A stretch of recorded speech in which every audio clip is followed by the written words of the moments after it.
Yeah, start with I'm Jess. What's my surname? Yeah. What's it mean? Hi, I'm Jess Olivier and I'm National R&D Partner at RSM Australia. I work with over 200 companies to access R&D tax incentives and other government programmes. I work with a number of companies ranging from SMEs to large multinationals, and we help them access vital cash flow through that early stages and valley of death phase.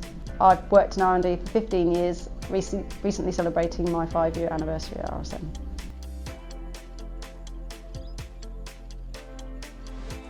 I'll admit that the R&D programme has had some negative press over the last few years, and this has put some companies off claiming. However, I think we've worked closely with the relevant administering authorities as well as R&D claimants to put in some robust processes and strong governance, and I'd say that's changing a lot. There's been some positive announcements last year with the federal budget, meaning the programme should be more attractive for all.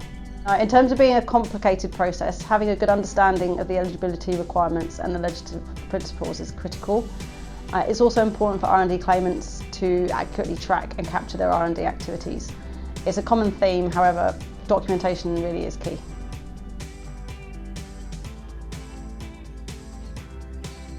Ideally, being proactive and familiarising themselves with what's out there before they undertake R&D is or they commence a new project is important.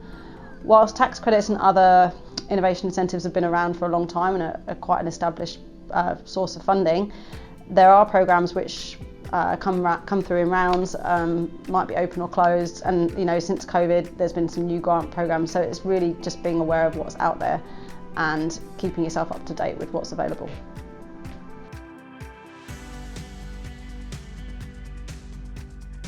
In my client base, I suppose around 70% of those companies are startups and SMEs, so that's with less than $20 million turnover per year. In fact, most of them will probably have no turnover.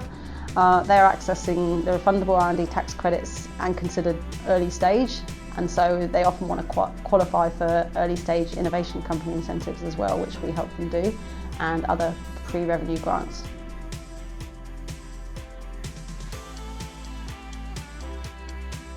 Well, as I mentioned, I used to go to the gym most days, early morning before my children got up.